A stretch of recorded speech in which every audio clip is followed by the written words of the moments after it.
চুক্তিভিত্তিক শিক্ষক শিক্ষাকর্মী, পার্শ্ব শিক্ষক থেকে শুরু করে এসএস ক্যাম্প, ভিআরপি থেকে শুরু করে শিক্ষাবন্ধু, পৌরসভা থেকে শুরু করে মাদ্রাসার কর্মী, আইসিটি থেকে শুরু করে প্রাণীমিত্রা, ভোকেশনাল টিচার সকলের জন্য অত্যন্ত গুরুত্বপূর্ণ খবর।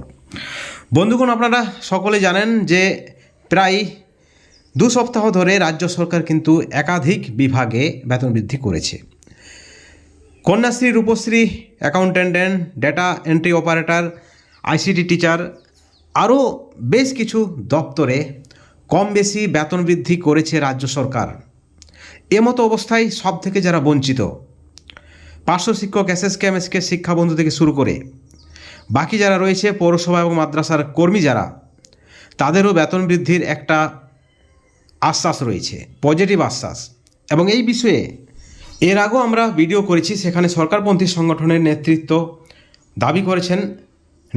দাবি করেছেন যে বেতন বৃদ্ধি হচ্ছেই। এই বিষয়ে চুক্তিভিত্তিক শিক্ষক সংগঠনের অন্যতম নেতৃত্ব মইদুল ইসলাম কি বলেছেন। বন্ধুগণ, প্রত্যেকটা বিষয় আপনাদের সামনে তুলে ধরব, অবশ্যই আপনারা ভিডিওটি সম্পূর্ণ দেখবেন। যে পরিস্থিতি রয়েছে বর্তমানে 10,000, 12,000, 13,000 টাকার যে ভ্যালু, সেই ভ্যালু জীবনযাপনের ক্ষেত্রে যথেষ্ট নয়। বিষয়টা অস্বীকার করার ক্ষমতা এই মুহূর্তে কারো নেই। এমতো অবস্থায় যারা ভাবছেন যে বেতন বৃদ্ধি হবে না, বেতন বৃদ্ধি করবেই না এই সরকার, তেমনটা কিছু নয়। আশ্বাস পজিটিভ, আলোচনা পজিটিভ, সদর্থক আলোচনা, সুখবরের আগাম শুভেচ্ছা, আশ্বাস যাই বলুন না কেন, সরকারপন্থী শিক্ষক সংগঠনের পক্ষ থেকে আপনাদেরকে আগেই দেওয়া হয়েছে। কিন্তু আপনাদের পরিস্থিতি, দীর্ঘদিন ধরে যে বঞ্চনা, দীর্ঘদিন ধরে যে অবহেলা, বারবার প্রতিশ্রুতি দিলেও প্রতিশ্রুতি কিন্তু পালন করেনি রাজ্য সরকার। এমতো অবস্থায় একটা সন্দেহ থেকেই যায়, একটা প্রশ্ন থেকেই যায়। 2011 সালে তৃণমূল সরকার ক্ষমতায় আসার পর প্রথম ক্যাবিনেট বৈঠকে মুখ্যমন্ত্রী স্বয়ং নিজে প্রতিশ্রুতি দিয়েছিলেন যে পার্শ্ব শিক্ষকদের ধাপে ধাপে 3 বছরের মধ্যে স্থায়ীকরণ করবেন। কিন্তু এই মুহূর্তে পার্শ্ব শিক্ষক সহ, এসএস ক্যাম্প সহ, শিক্ষাবন্ধু থেকে শুরু করে, শিক্ষামিত্র থেকে শুরু করে যারাই রয়েছেন, সেই সকল কর্মীরা দারুণ অর্থের অভাবে ভুগছেন। তাদের জীবনের মূল্যবান সময়টা তারা কিন্তু স্কুলে কাটাচ্ছে, অফিসে কাটাচ্ছে, কিন্তু তাদের পরিবারেরই চিন্তা করছে না রাজ্য সরকার। অর্থাৎ একটা চরম অনীহা রাজ্য সরকারের। ঠিক এই পরিপ্রেক্ষিতে একটা সন্দেহ কিন্তু থেকেই যায়, আদৌ কি এই সরকার বেতন বৃদ্ধি করবে? বন্ধুগণ, কেন করবে না? সরকার মানুষের স্বার্থে, জনগণের স্বার্থে, কর্মচারীদের স্বার্থে অবশ্যই করতে বাধ্য। এবং এর আগে আমরা দেখেছি বিভিন্ন শিক্ষক সংগঠনের পক্ষ থেকে, পার্শ্ব শিক্ষকদের পক্ষ থেকে আন্দোলন হয়েছে, সরকারকে হুঁশিয়ারি দেওয়া হয়েছে, অনশন করা হয়েছে, কিন্তু তোয়াক্কা করেনি রাজ্য সরকার। দীর্ঘ 2 বছর ধরে কোনো আন্দোলন রাস্তার আন্দোলন দেখা যায়নি। সরকারপন্থী সংগঠনের যে একটা অভিযোগ ছিল যে সরকারের বিরোধিতা করলে কিছু হবে না, কিন্তু 2 বছর ধরে যেহেতু রাস্তার আন্দোলন হয়নি, বড়সড় কোনো আন্দোলনের ডাক দেয়নি, কোনো হুঁশিয়ারি দেয়নি সরকার বিরোধী সংগঠন বা শিক্ষক সংগঠন, চুক্তিভিত্তিক শিক্ষক সংগঠনের নেতৃত্বরা, এমতো অবস্থায় একটা পরিস্থিতি বা একটা মাহল তৈরি হয়েছে। এবং সেই সঙ্গে আপনারা সকলে জানেন যে পার্শ্ববর্তী যে রাজ্য রয়েছে, সেখানকার পার্শ্ব শিক্ষক যারা রয়েছেন বা আদার্স যারা শিক্ষক বা শিক্ষাকর্মী রয়েছেন, কন্ট্রাকচুয়াল, তাদের এই মুহূর্তে যে বেতন বা ভাতা তারা পায়, যে অনারিয়াম পায়, যে সাম্মানিক পায়, তা কিন্তু এ রাজ্যের থেকে বেশি।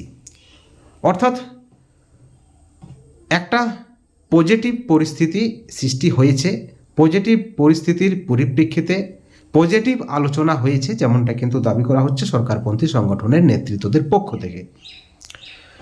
তারা মন্ত্রীর সঙ্গে কথা বলেছেন, অর্থ দপ্তরে গেছেন, তারা ফাইল নিজের চোখে দেখেছেন, যেমনটা কিন্তু জানানো হয়েছে।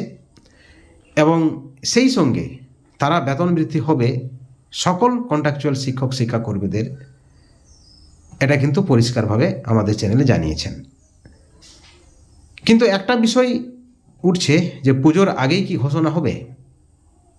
অনেকে বলছে সম্ভব নয়, অসম্ভব, প্রায় অসম্ভব। কিন্তু সরকারপন্থী সংগঠনের পক্ষ থেকে জানানো হচ্ছে হতেও পারে।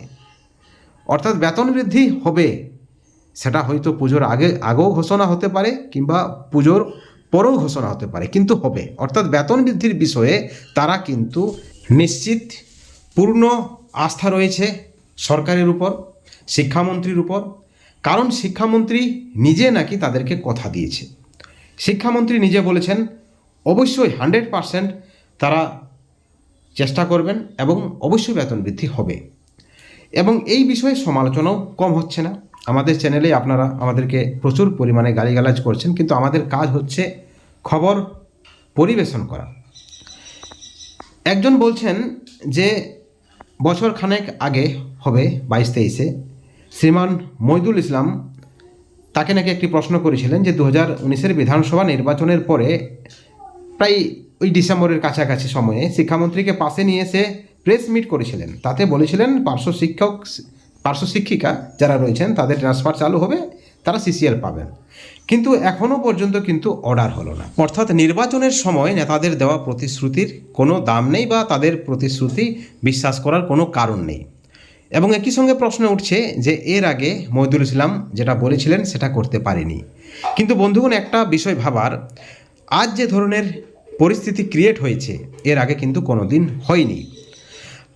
হাইকোর্টে মামলা রয়েছে চুক্তিভিত্তিকদের, একাধিক কর্মীর মামলা রয়েছে, এসএসকে মামলা রয়েছে, আপার প্রাইমারির পার্শ্ব শিক্ষকদের মামলা রয়েছে, পার্শ্ব শিক্ষকদের মামলা রয়েছে, সমকাজে সমবেতনের মামলা রয়েছে। অর্থাৎ হাইকোর্টের গোচরও কিন্তু রয়েছে যে এ রাজ্যে চুক্তিভিত্তিক শিক্ষাকর্মী যারা রয়েছেন তারা কিন্তু অত্যন্ত কম বেতন পায়, যারা কিন্তু একজন স্থায়ী শিক্ষকের সমান সময় ধরে কাজ করে এবং যোগ্যতাও যথেষ্ট। আপনারা এটাও জানেন যে প্রাথমিক শিক্ষকের জন্য যে পরীক্ষা হয় টেট, সেখানেও কিন্তু কোটা রয়েছে। অর্থাৎ কোথাও না কোথাও একটা পজিটিভ ভাবনা থেকেই বেতন বৃদ্ধির গল্প আসছে। সেখানে শিক্ষামন্ত্রী যদি আশ্বাস দেয়, শিক্ষামন্ত্রী যদি বলে, সেখানে অর্থ দপ্তরে যদি ফাইল পাঠানো হয়, তারপরেও যদি আপনাদের বিশ্বাস না হয়, সেটা কিন্তু আলাদা বিষয়। মইদুল বাবু পরিষ্কার জানিয়ে দিয়েছেন যে বেতন বৃদ্ধি হবেই। শিক্ষামন্ত্রীর সঙ্গে পজিটিভ আলোচনা হয়েছে, অর্থ দপ্তরে ফাইল পাঠানো হয়েছে এবং বেতন বৃদ্ধি না হওয়ার কোনো কারণ তারা দেখছে না। তারা সব ধরনের চেষ্টা চালিয়ে যাচ্ছেন। মাননীয় শিক্ষামন্ত্রী এবং মাননীয় মুখ্যমন্ত্রীর উপর তাদের পূর্ণ আস্থা রয়েছে। যে আপডেট তারা দিয়েছেন বেতন বৃদ্ধির 200% তারা কিন্তু নিশ্চিত বেতন বৃদ্ধি হবেই। কিন্তু সেটা পুজোর আগে হবে না পরে হবে, সেটাই এখন বড় প্রশ্ন। বন্ধুগণ, মইদুল বাবুর মতামতের সঙ্গে, তার এই মন্তব্যের সঙ্গে আপনারা কতখানি সহমত অবশ্যই চ্যানেলের কমেন্ট সেকশনে কমেন্ট করে জানাবেন। আপনাদের সুচিন্তিত মতামত আপনারা অবশ্যই চ্যানেলের কমেন্ট সেকশনে কমেন্ট করে রাখতে পারেন। ভালো থাকবেন, সুস্থ থাকবেন। Thank you so much.